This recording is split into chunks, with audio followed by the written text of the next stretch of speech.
All right. Well, welcome to episode 1 of the From the Broom Closet podcast. Today, for our episode, we're going to definitely be doing the, what is Wicca and the history behind it. While technically we could go back hundreds of thousands of millions of years to the, caveman who put a spirit to every living thing. What's commonly known as the start of Wicca was with Gerald Gardner, who brought spiritualism and spiritualist beliefs back to England, which was his home while he was a soldier in Asia. And when England repealed their Witchcraft Act in 1951, that's when he published his first book, which was Witchcraft Today. And at the same time, he created his first coven and kind of formed that witchcraft into what would be known as Wicca today.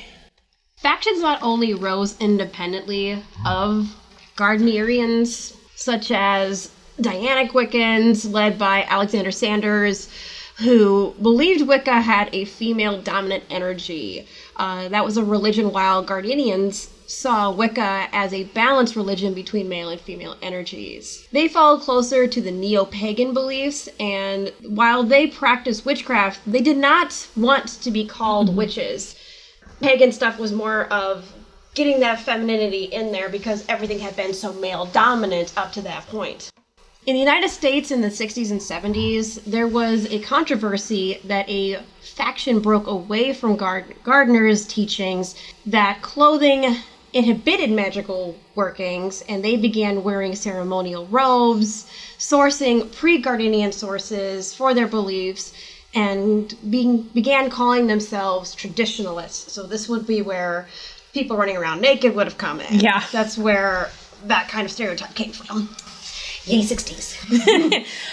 And kind of how that history comes into today, there are people that still follow Gardnerian and Alexandrian and Dianic and traditionalist, things, but through all kind of the different sects, because there are different, essentially divisions of Wiccan religion, such as, you have the difference where it's all Christianity, you have Catholic and Presbyterian and Lutheran. All of these different sects kind of have the same cord that goes through all of them, that are following the threefold or karmatic law. So not only do they kind of have the threefold or karmatic law, that everything you do comes back to threefold. They have the, Wiccan code of ethics, which do as you will, as you harm none.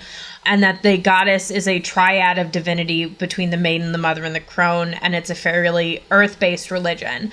So even though every sect is a little different, and how you believe is always going to be a little different from, the person that you're talking to online. Some people may firmly believe that you can only do witchcraft in ceremonial robes. Some people firmly believe that it's naked or nothing.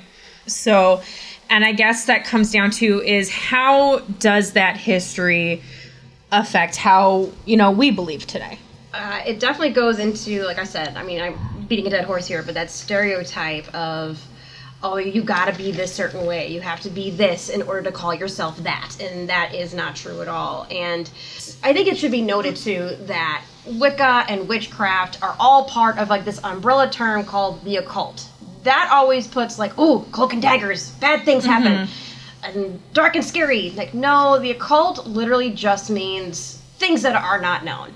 Things that just, they're secretive because they had to be secretive because of persecutions, and people were, being killed left and right because of just their belief systems. Even Christians, Judaism, Muslims, everybody deals with this in their own way. Every religion, every culture has their version of persecution, and it's most dominant in people who identify as witches.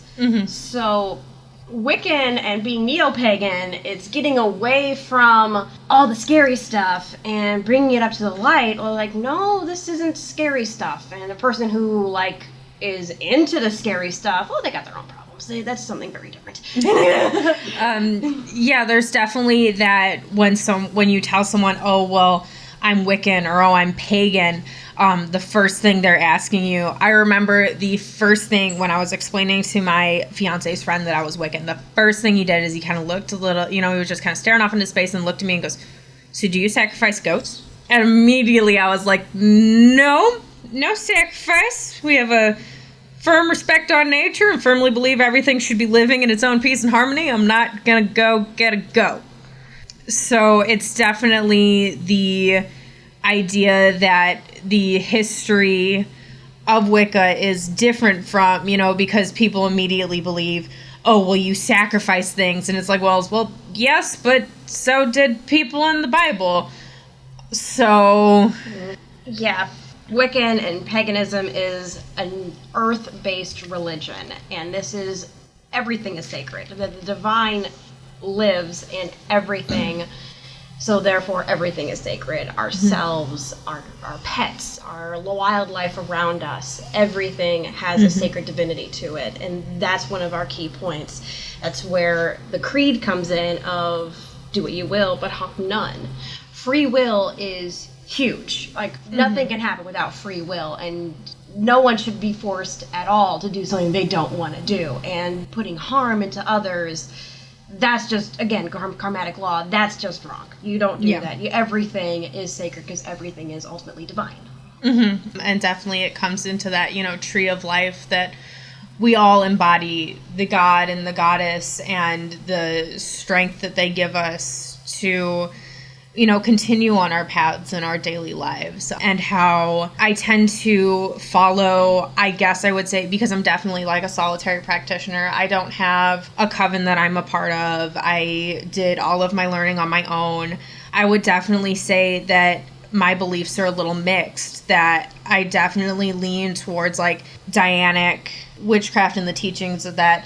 I believe that I'm more female predominant in my worship than, having that perfect equal balance. But most of if I'm doing any sort of ritual or magic work, I do it clothed, but I don't even have like ceremonial robes per se, because I feel like that when I come to, when I go to my altar, they're understanding, the god and goddess are understanding that I'm coming as myself. So it's definitely that as a solitary practitioner, I kind of have a little bit of, this belief thought and this belief thought and this belief thought. And it's not I want to pick and choose what I want to believe and what I don't want to believe. It's finding that these elements of Wicca or what help me down my path personally, because everybody's path is a little different. That while we all learn differently and while our paths are all leading to the same place, we're definitely on different roads. Even though I may be able to see people on their road and wave to them and exchange ideas, I don't feel like threatened that somebody's going to pave over my path with their own ideas. It's a very, our path down being Wicca and being a pagan and with our life as witches, identifying as that, this is your own journey. I'm going to use that, I'm going to say it, you're a special little snowflake. You really are, believe it or not. So your life is unique to you. Your experiences are unique to you. And Christians say this all the time, but I strongly believe in this too. The divine sees you as who you are. They strip away this material realm that we inhibit, and they see you as your core. Offering that up and saying, okay, I'm going to allow myself to transcend this physical world that I'm in and allow myself to be me and not let anybody else poke and prod me and try to force me to do something I don't want to do or force myself to be something that I don't feel is right. That's what you should be doing. You should be focusing on who you are. So there's not a certain way that you should be dressing. There's not a certain way that you should be doing things. Literally, jeans, t-shirt, come as you are. The divine sees you as who you are. Nature sees you as who you are. That's what matters. Exactly. And definitely something I wanted to focus with this podcast is being able to show people that may not be in a safe space to practice, that the God and Goddess understand, first and foremost. When I started my practice, I was not in a safe space. I attempted to explain to my parents that this is what I believe in. This is what I feel is right. The first thing my father said to me, by law, he could not tell me to believe what I wanted to believe, but I was not allowed to worship the devil in his house. I'm now in a place that, I have my altar in an open space. I don't have to. I remember in high school, everything I owned that pertained to Wicca and witchcraft or everything, it was in a book bag in the back of my closet. Like, I had to wait until the middle of the night if I wanted to do any reading or if I wanted to do any practicing. And I'm thankful now to be in a space that I'm loved as who I am. And, my altar is in an open space. And I don't have a fear of judgment from those around me. But those that aren't in a safe space to practice, like the god and goddess do understand that. And they want, they don't want you to be thrown out in the middle of the street because your parents don't understand. If, let's say, you're being forced to go to church every Sunday, taking those silent moments that your church has in prayer, you can silently pray to the god and goddess and say, thank you for watching over me, and thank you for understanding that while now I may not be able to worship you openly, that someday I will be able to. Just taking a moment out in nature to admire how the god and goddess interact with each other and how the goddess grows the world around you, and feeling, the sun on your skin as the warmth of the god, that you're not totally alone.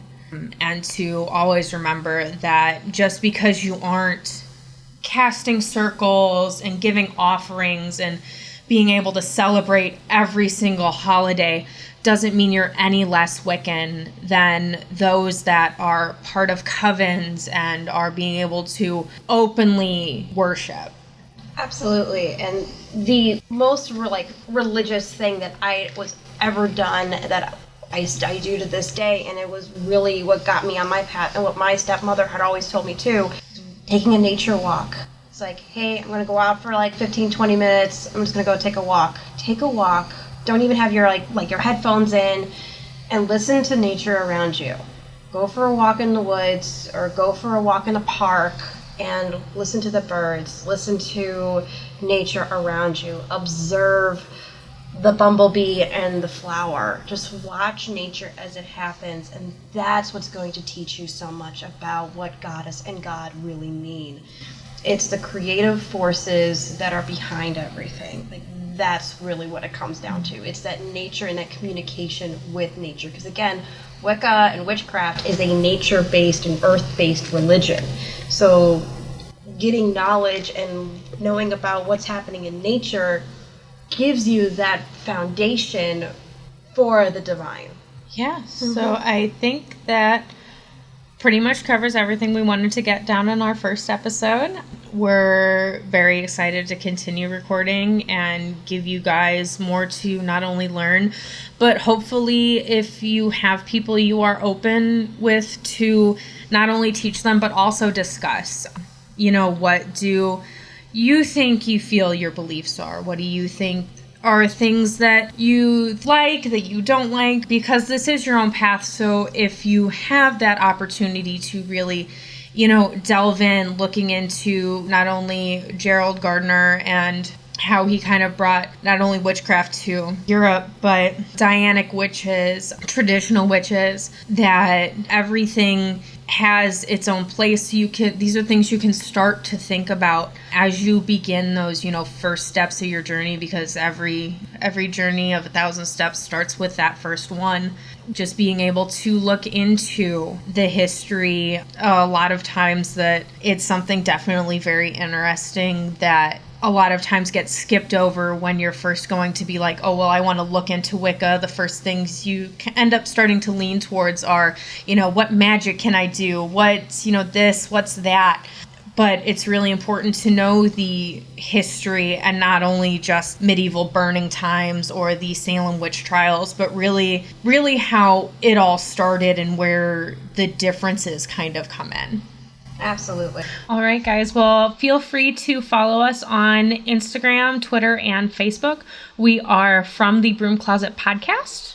You can reach us at the From the Broom Closet Podcast at gmail.com. We would love to hear from you guys. If there's stuff you want us to cover in a later podcast, or if there's questions you have for us individually, we would love to hear from you and encourage you to reach out. Yes, please, because this podcast is to help others learn. So we really want to cover the things you guys want to learn about. Please do not hesitate if you feel like you have to reach out to us. We'd be more than willing to listen. Be sure to check back with us. We do post new content every other Monday. Well, we'll see you guys next time. Goodbye.